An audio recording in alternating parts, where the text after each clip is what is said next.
Pakar Muhammad setuju tentang kejadian benda Israel yang dikibarkan.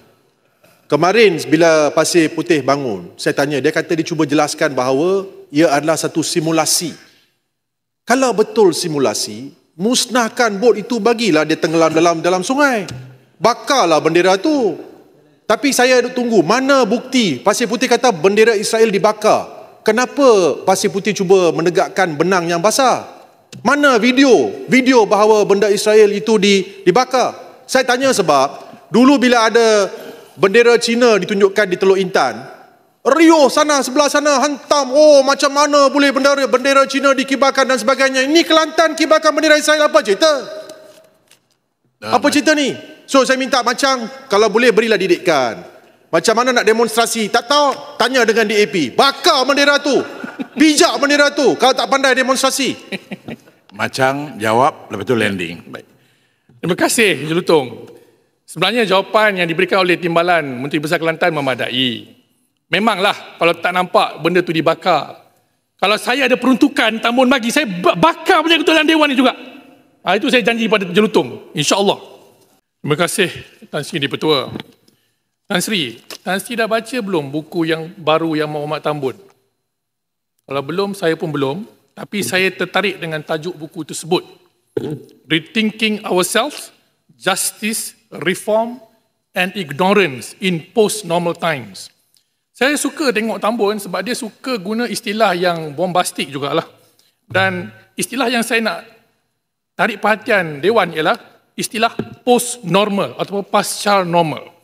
Dan saya fikir sifat pasca normal ni ada persamaan dengan belanjawan 2026 pada hari ini. Kalau boleh saya rumuskan, memang belanjawan ini sebenarnya boleh dikatakan belanjawan pasca normal. Kenapa, Tuan Di-Pertua? Bagaimana kita nak faham dan terima belanjawan yang tidak tahu hujung pangkalnya?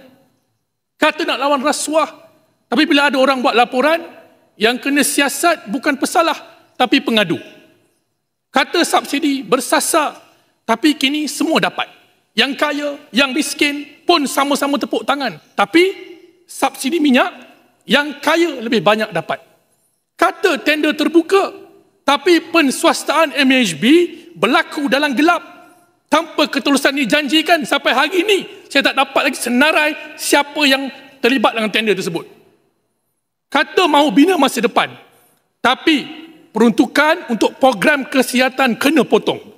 Belanja baiki Karkosa lagi tinggi dari program skim perubatan madani.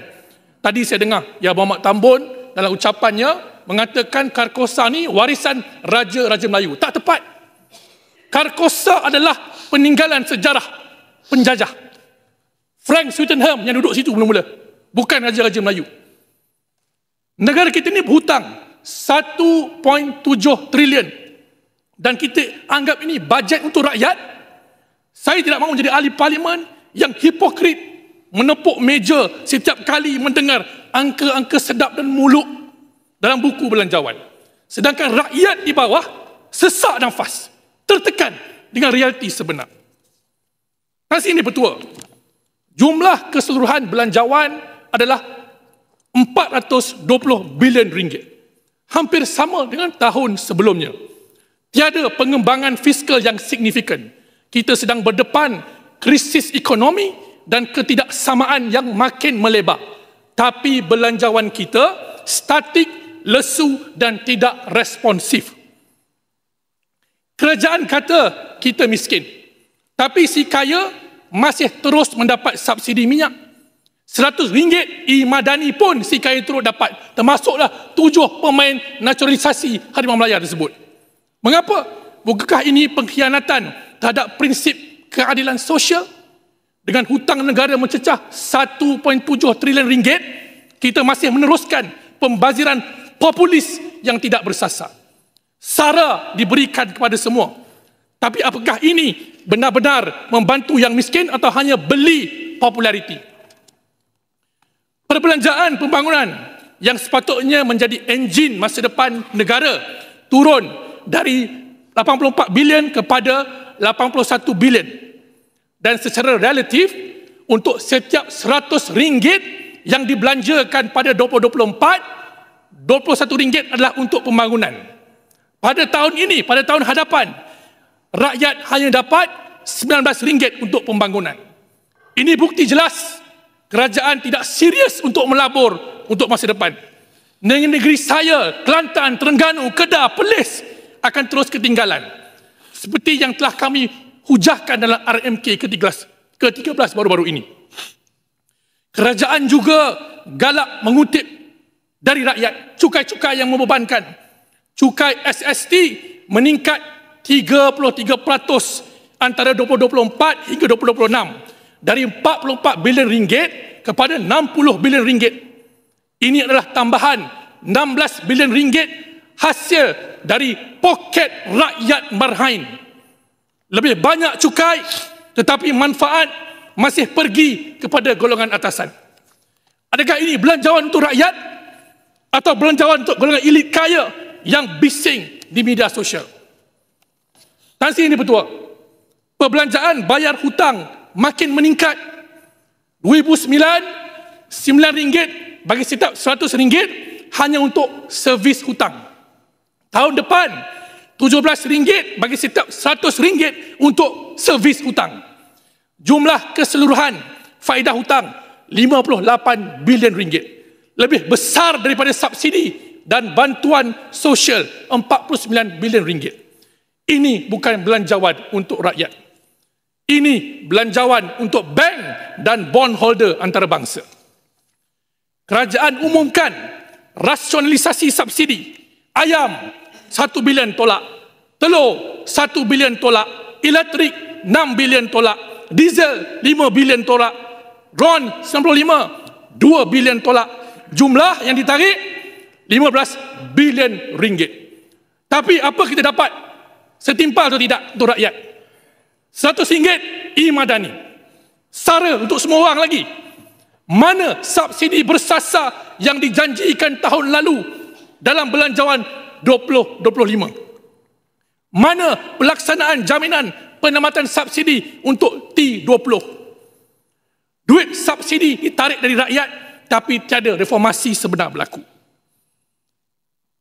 Kesan langsung pada rakyat jelas kelihatan. Kemiskinan relatif meningkat. Tiada peningkatan ketara dalam perlindungan kesihatan, pendidikan dan kanak-kanak bawah 5 tahun.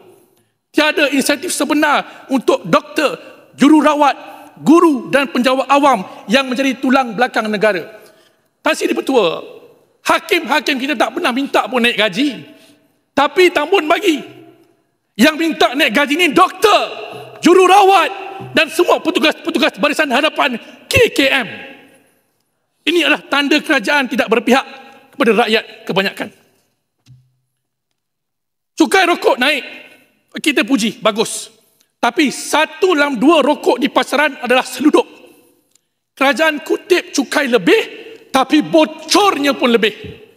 Cukai gula tidak diperluas, subsidi masih kekal. Patut tarik cukai gula ni. Belanjawan 470 bilion, hebat bunyinya. Tapi mari kita tengok. 419 bilion ringgit duit kerajaan. 51 bilion ringgit duit GLC, GLIC yang buat pertama kali dimasukkan dalam belanjawan negara. Saya ingin tanya, Tan Sri Bertua, bila pula wang pelaburan GLC dikira sebagai belanjawan kerajaan? Ini bukan bajet negara, ini bajet kosmetik. Dan lihat bagaimana Petronas dividen dikurangkan kepada 20 bilion, paling rendah sejak 2017. Tapi tak apa kata mereka, ini penjimatan subsidi. Subsidi apa? Siapa dapat? Siapa rugi?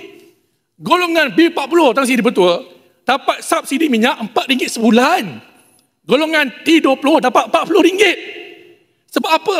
Golongan B40 ni dia naik motor. Dia tak naik kereta macam kita. Tapi mereka yang paling banyak tak dapat subsidi yang disasarkan. Ini tidak adil.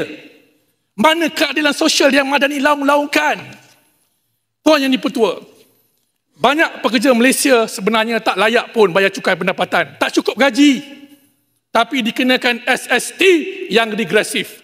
Kononnya kutipan tinggi untuk bantu rakyat, tapi 60 bilion ringgit yang dikutip dari rakyat itu untuk bayar hutang yang Madani buat. Kutipan cukai pendapatan dan cukai syarikat yang digembar-gemburkan itu pun sebenarnya hanya cukup-cukup nak bayar gaji penjawat awam. Realiti pahit ini tidak disebut dalam ucapan Menteri Kewangan. Dan lebih sedih kami lihat daripada ahli-ahli Parlimen Pantai Timur. Tiada komitmen besar untuk LPT3, lebuh raya yang sangat-sangat diperlukan oleh warga Pantai Timur. Peruntukan pembangunan pertanian dan luar bandar pun dikurangkan. Menghukum petani dan nelayan yang saban hari berjuang untuk makanan negara. What about our food security? Projek LRT Pulau Pinang guna dana pembangunan sepenuhnya. Tapi bila kami minta LPT3, jawapan yang diberi, tunggu PPP. Ini politik bajet, bukan bajet negara. Satu lagi, saya nak tanya Menteri KPKT. Macam mana dalam belanjawan tak disebut tentang prima? Kata janji nak buat 1 juta rumah mampu milik, tapi dalam belanjawan sunyi tentang prima. Ni hidup lagi ke tidak prima ni? Nak tanya Menteri KPKT nanti. Tan Sri ini Pertua. Saya memberi amaran sekali lagi kepada kerajaan. Jangan ubah dasar pandang ke timur. Kalau nak buat dasar yang mesra Cina, buat dasar baru yang lain. Jangan godek-godek benda yang dah betul-betul bagus. Dasar pandang ke timur yang kita dah miliki 40 tahun ini dah membuahkan hasil yang cukup baik. Jadi, kita perlu tambah dan tingkatkan. Antaranya, selain daripada hantar pelajar-pelajar kita buat jurusan technical, engineering dan sebagainya, dan sains sosial, kita juga kena belajar daripada Jepun bagaimana mereka berjaya melahirkan Nobel laureate yang ke-30. Maknanya apa? Japan is strong in basic science. We must learn from them how to develop frontier sciences. Jadi benda ni saya harap Kementerian Pengajian Tinggi, JPA, pandang-pandang, tengok-tengok ke Jepun.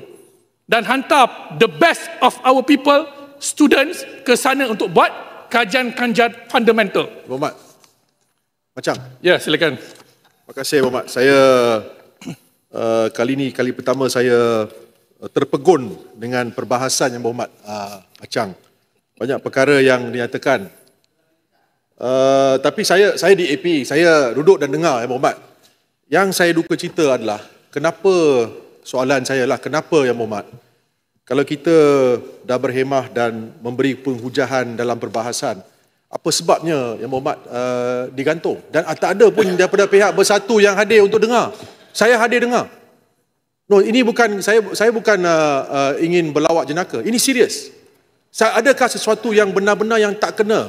Seorang ahli parlimen yang berbakat, seorang yang muda, yang dapat memberi nas-nas yang berasas berbanding dengan pihak-pihak macam ada yang adegan video tak ambil tindakan juga yang berlaku. Kenapa? Apa yang berlaku? Saya nak tahu. Jelutong. Tak adil. Jelutong. Bersatu dia bukan bersatu, tapi sekarang ni berpecah. Saya duka cita lah. Saya sokong Macang, saya duka cita. Tapi kalau ada apa-apa perkembangan, dijemput datang belah sebelah sini lah. Muhammad. Tak adil langsung Muhammad. Tak adil. Tak adil apa yang berlaku kepada yang Muhammad. Saya tak setuju Muhammad. Kira Macang, terpulanglah. Nak jawab ke tak nak jawab? Saya jawab ringkas, Tan Sri Pertua. Ya, silakan. Sejujurnya saya pun tak tahu kenapa saya digantung. Kena tanya Paguh nanti kalau dia masuk. Tapi Tan Sri Pertua, komitmen saya tak berbelah bagi untuk Perikatan Nasional dan rakyat Kelantan dan rakyat Macang. InsyaAllah. Terima kasih atas jemputan. Tan Sri Pertua, izinkan saya sambung sikit lagi. Peruntukan KKM naik 2.65% katanya. Tapi inflasi perubatan tahun ini naik 12.6%. Itu potongan belanjawan dalam realiti sebenar. Mana rakan KKM tak disebut dalam belanjawan. Tiada dalam belanjawan. Riset oleh Bank Negara pun tak sebut. Gagal sebab DRG tak sempat dilaksanakan. Nak suruh rakyat guna simpanan hari tua, KWSP, beli insurans kesihatan. Logikkah bila 7.2 juta ahli KWSP ada simpanan bawah 10,000? Jadi Tan Sri Pertua, saya mintalah kerajaan teliti semula belanjawan ini. Tapi dalam saya mengkritik pun saya nak ucapkan terima kasih kerana baginda Rasulullah sallallahu alaihi wasallam bersabda, La yashkurullah man la yashkurun nas. Tidak dikatakan bersyukur kepada Allah bagi sesiapa yang tidak tahu berterima kasih kepada manusia. Jadi dengan rendah diri, saya juga ucapkan terima kasih kepada Muhammad Tambun kerana pengiktirafan peruntukan yang diumumkan untuk kawasan saya Machang, yang mana dibina klinik kesihatan baru di Bandar Machang dan loji rawatan air yang kami luluskan dulu diteruskan juga. Baik, terima kasih. Tapi jangan berhenti di situ sahaja. Infrastruktur kesihatan dan air adalah hak rakyat, bukan hadiah politik. Maka sewajarnya apa yang telah dirancang perlu diteruskan, malah diperkasakan seperti mana yang diluluskan dalam RMK ke-12 dalam pemerintahan kami sebelum ini. Tan Sri Pertua, saya juga nak bagi peringatanlah kepada kerajaan Madani. Tambun kena teliti elok-elok. Kita lihat banyak agensi-agensi Bumi Putra, GLC, GLIC sedang dinodai sekali lagi. Kalau di Terengganu ke tengah ada isu. Kalau di Kelantan, Felkra. Dan banyak lagi. Jangan ulang masalah lama. Buat duit guna GLC Bumi Putra. Kita kelak akan menanggung dosa dan mudarat kepada negara. Tan Sri Pertua, izinkan saya menggulung. Ini bukan belanjawan untuk masa depan. Ini bukan belanjawan keberanian fiskal. Ini adalah belanjawan yang terus menjinakkan kerajaan dengan populisme dan ketakutan terhadap reformasi sebenar. Sikit okay. Memandangkan Macang daripada ahli parlimen daripada Kelantan. Saya nak tanya soalan saya. Adakah Muhammad setuju tentang kejadian benda Israel yang dikibarkan? Kemarin bila Pasir Putih bangun, saya tanya, dia kata dia cuba jelaskan bahawa ia adalah satu simulasi. Kalau betul simulasi, musnahkan bot itu, bagilah dia tenggelam dalam sungai. Bakarlah bendera tu. Tapi saya tunggu, mana bukti Pasir Putih kata bendera Israel dibakar? Kenapa Pasir Putih cuba menegakkan benang yang basah? Mana video bahawa benda Israel itu dibakar? Saya tanya sebab dulu bila ada bendera Cina ditunjukkan di Teluk Intan, Rio sana, sebelah sana hantam, oh macam mana boleh bendera Cina dikibarkan dan sebagainya. Ini Kelantan kibarkan bendera Israel, apa cerita? Apa cerita ni? So saya minta Macang, kalau boleh berilah didikan. Macam mana nak demonstrasi? Tak tahu, tanya dengan DAP. Bakar bendera tu. Pijak bendera tu kalau tak pandai demonstrasi. Macang jawab, lepas tu landing. Baik. Terima kasih, Jelutong. Sebenarnya jawapan yang diberikan oleh Timbalan Menteri Besar Kelantan memadai. Memanglah kalau tak nampak benda tu dibakar. Kalau saya ada peruntukan Tambun bagi, saya bakar punya ketua Dewan ni juga. Itu saya janji pada Jelutong, insya-Allah. Belanjawan ini, Tan Sri Pertua, memfaraidkan masa depan untuk membeli masa sekarang. Ia bukan keberanian, ia adalah pengabaian. Ini bukan post normal, ini pasca kejujuran. Jadi saya minta Tambun menilai balik belanjawan ini supaya mencerminkan hakikat dan keperluan sebenar rakyat Malaysia. Jangan syok sendiri dan dengar apa yang kami tegurkan demi kebaikan bersama. Terima kasih Tan Sri Pertua. Baik.